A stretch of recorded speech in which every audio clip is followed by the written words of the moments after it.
आणि आता बातमी बीडमधून आहे। बीडमध्ये मनोज जरांगे यांच्या गावामध्ये दगडफेकीचा प्रकार घडलाय।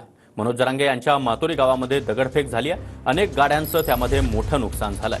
दगडफेक झाल्यानं काही काळ गावामध्ये तणावाचं वातावरण निर्माण झालं होतं आणि या दगडफेकीचं कारण मात्र अद्याप अस्पष्ट आहे। तर पोलिसांची 2 पथकं या गावात आता तैनात करण्यात आली आहेत।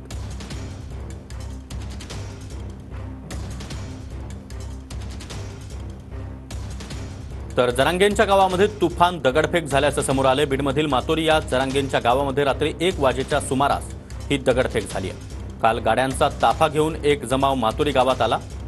गावातील रस्त्यांवरून जाताना जमावानं घोषणाबाजी सुरू केली। जमावानं परिसरामध्ये शिवीगाळ देखील करण्यास सुरुवात केली। मातोरी गावातील काही तरुण आणि बाहेरून आलेल्या जमावामध्ये बाचाबाची सुरू झाली।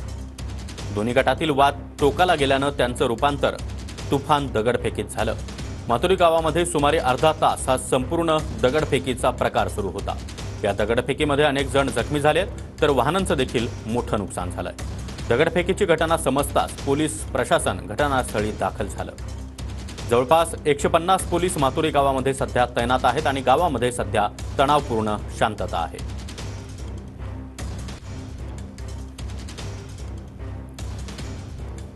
आणि या संदर्भात अधिक माहिती देण्यासाठी आमचे प्रतिनिधी महेंद्र मुधोळकर आपल्यासोबत आहेत। महेंद्र, मातोरी गावामध्ये मोठ्या दगडफेकीचा प्रकार समोर आलाय। सध्या गावात तणावपूर्ण शांतता आहे। पोलीस प्रशासनाकडून काय खबरदारी घेतली जाते?